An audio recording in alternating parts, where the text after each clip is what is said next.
Դոնեցկի կենտրոնում բնակելի թաղամասերի վրա ուկրաինական զանգվածային հարձակման հետևանքներն են ուսումնասիրում Ռուսաստանի քննչական կոմիտեի աշխատակիցները։ Ըստ տեղի իշխանության վիրավորվել է 8 մարդ, այդ թվում 2 անչափահաս։ Բազմաթիվ հարվածների հետևանքով վնասվել են քաղաքացիական ենթակառուցվածքներ, բնակելի շենքեր, ավտոմեքենաներ։ Обнаружены фрагменты, предположительно от Դեպքի վայրում հայտնաբերվել են ենթադրաբար արտասահմանյան արտադրության խոշոր տրամաչափի զինամթերքի բեկորներ։ Դրանք կուղարկվեն փորձաքննության զինամթերքի կոնկրետ տեսակը պարզելու համար։ боеприпасы. Կիևի բնակիչներն այս գիշեր նույնպես քաղաքի մետրոյի կայարաններում են անցկացրել։ Ռուսական բանակը բալիստիկ հրթիռներով եւ անօդաչուներով հարվածել է Կիևին, Կրիվոյ Ռոգին, Բորիսպոլին, Սումիին, Կրեմենչուգին եւ Օդեսային։ Տեղի իշխանությունների տվյալով վիրավորներ կան։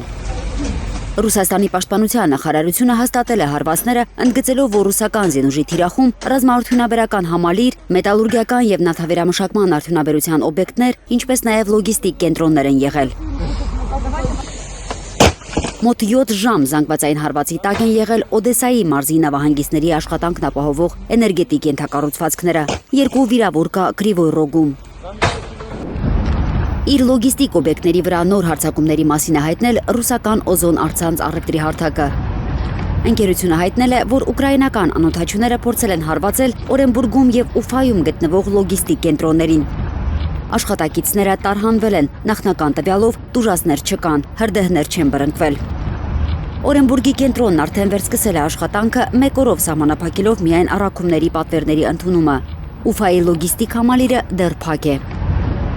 Добрый день, товарищи офицеры. Մոսկվան հայտարարել է, որ ռուսական առևտրային եւ տնտեսական ենթակառուցվածքներին ուկրաինական հարվածներին կոշտ պատասխան կտա։ Идет не снижающим. Կրեմլից միաժամանակ նշել են, որ Ռուսաստանին անհրաժեշտ չէ ընդլայնել կամ սրել ռազմական գործողությունները Ուկրաինայում, պնդելով, որ ռուսական ուժերը այնտեղ արդեն առաջ են շարժվում։ До восточных окраин Славянска осталось 4 километра. Սլավյանսկի արևելյան ծայրամասերին մոտ 4 կիլոմետր է մնացել։ Կրամատորսկից արևելք հաջողությամբ չեզոքացնում ենք պաշտպանվող հակառակորդին։ Группы штурмовых подразделений Գրոհային ստորաբաժանումների առաջխաղացման խմբերը մարտեր են մղում քաղաքի ծայրամասից մոտ 3 կիլոմետր հեռու գտնվող օդանավակայանի տարածքում։ средствами по логистическим маршрутам. Գերասիմովի հայտարարություններին բուրն են արձագանքել Ուկրաինայում։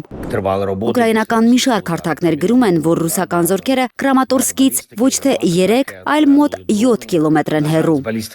Զելենսկին կադրեր է հրապարակել զինվորականների հետ խորհրդակցությունից, ընդգծելով, որ հանձնարարել է ուժեղացնել Դոնեցկի մարզի եւ մյուս առանցքային ուղղությունների պաշտպանությունը։ Ծովինար Բարխուդարյան, Անի Ղանդիլյան, Հայլուր։